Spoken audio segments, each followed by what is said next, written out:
run and we are looking for it.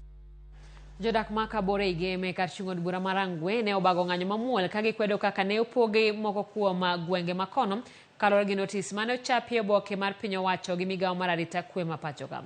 Jopinygo mane obago ng'anyo mamuol ka giwuotho kochakre chiro mar Sumbi nyaka Rangwe apise mag jalup komishona mar Rangwe ywak ni ne ogwenygi ewi chenro mag pogo gwenge nikech kata nyinge locations gi sub locations mane ochapi e obokeno odhi ataro kaka ne giwinjore. Jopinygo wacho ni sub location manyien ma Sumbi mane ochiw odhi ataro mar winjruok mane gibedogo ka giwacho ni dwaro mane giketo en mondo ochuogne gi sub location manyien ma Kabor nikech gisebedo ka giwuotho mabor ka gilawo chenro mag sirikal.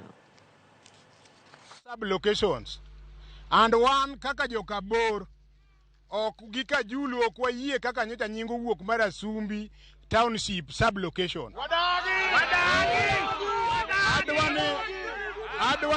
Adwana oro kwayo ni ACC to gi office mo concern gi stakeholders madongo mawinjo duondwa kaka jo Kabor gi jo Kajulu. Wadwaro ni Kabor sub location omi nyinge mecha wakwayo adwe mar 6 last year. Wachiwo jumbe ariyo from today. Wadwaro ng'eyo kama wachni osechope ka onge twakawo action moloyo ma. Wasebet kwayo ni Abor tinde ber mondo mi oyud sub location. Wasebedo ka wandiko barupe kendo watero e kuonde mowinjore tok nyal miwa. To kanyocha PS obiro thurwa ka to wawinjo ni jomoko dhi obede kona to wacho niya ni nitiere Sumbi sub location wadagi. Nyakoromogi kanya bende makile wae